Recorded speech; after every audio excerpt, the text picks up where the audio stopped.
ஒரு வழக்கு ஒரு ரேபீஸ் வழக்கு அது ரேபீஸ் காரணமாக ஏற்பட்டது என்று நிரூபிக்கப்பட்டுள்ளது.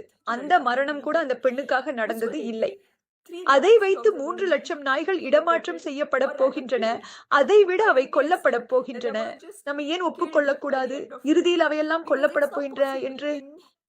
ஏனெனில் அரசு மற்றும் உள்ளாட்சி அமைப்புகளின் திறனில் 8 வாரங்களில் அந்த அளவுக்கு அதிகமான நாய்களை தங்க வைக்கக்கூடிய அடைக்கலம் அமைப்பது சாத்தியமில்லை. இது வெறும் நாய்களை பெருமளவில் கொல்லும் ஒரு நடவடிக்கையாக மட்டுமே இருக்கப் போகிறது.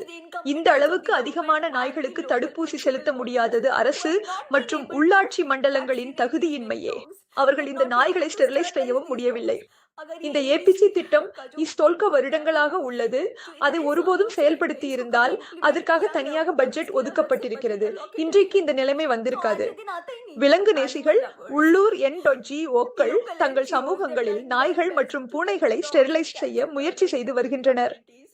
அவர்கள் ஆய்வு செய்யப்பட்டிருக்கிறது என்பதை உறுதி செய்கிறார்கள்.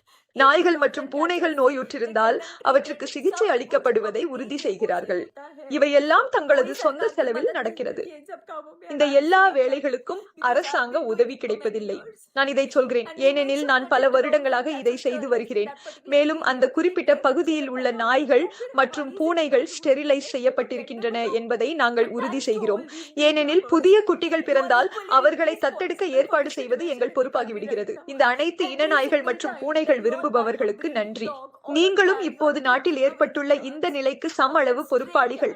ஒவ்வொரு முறையும் நீங்கள் ஒரு இன நாய் அல்லது பூனை வாங்கும் போது நீங்கள் தெரு பூனைகள், குட்டிகள் மற்றும் நாய்க்குட்டிகளின் வாய்ப்பை பறிக்கிறீர்கள். உங்கள் வீட்டில் அழகான நாய் வேண்டும் என்ற உங்கள் பேராசையால் தான் இது நடக்கிறது. அதனால் இந்த தெரு நாய்கள் தெருவிலேயே இருக்கின்றன. எனவே உங்களை விலங்கு விரும்புபவர்கள் என்றும் நாய் விரும்புபவர்கள் என்றும் அழைக்க வேண்டாம். இந்த தீர்ப்பு ஏற்கனவே வழங்கப்பட்டு விட்டதால் இது எப்படி சாத்தியமாகும் என்று எனக்கு தெரியவில்லை. தெருவில் அமைதியான போராட்டம் நடத்த முயற்சிக்கும் மக்கள் போலீசால் கைது செய்யப்படுகிறார்கள்.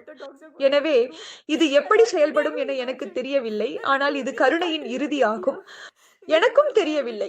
நான் சொல்வது என்னவென்றால் நாய்கள் என்ன அனுபவிக்கப் போகின்றன என்பதை கற்பனை செய்வதே என் மனதை உடைக்கிறது. இந்தியா போன்ற ஒரு நாட்டில் இது நடக்கும் என்று ஒருபோதும் கற்பனை செய்யவில்லை. இப்படி ஒரு பெருமளவு கொலைக்கு நாம் சாட்சியாக இருக்க போகிறோம். நான் என்ன செய்ய வேண்டும், வேறு என்ன செய்ய வேண்டும் என்று தெரியவில்லை. எந்த அதிகாரிகளை அணுக வேண்டும் என்பதையும் தெரியவில்லை. நான் எங்கே போய் எதிர்ப்பு தெரிவிக்க வேண்டும், என் கருத்தை வெளிப்படுத்த வேண்டும் என்று தெரியவில்லை. ஆனால் நான் சொல்லக்கூடியது ஒன்றே, இது எனது உள்ளத்திலிருந்து என்னை கொன்று கொண்டிருக்கிறது. இது சரியல்ல. நமக்கு வெட்கம், நம் நாட்டுக்கு வெட்கம். மேலும் நீங்கள் தீர்ப்பு வழங்கும் முன் இருமுறை யோசிக்காமல் செய்ததற்கு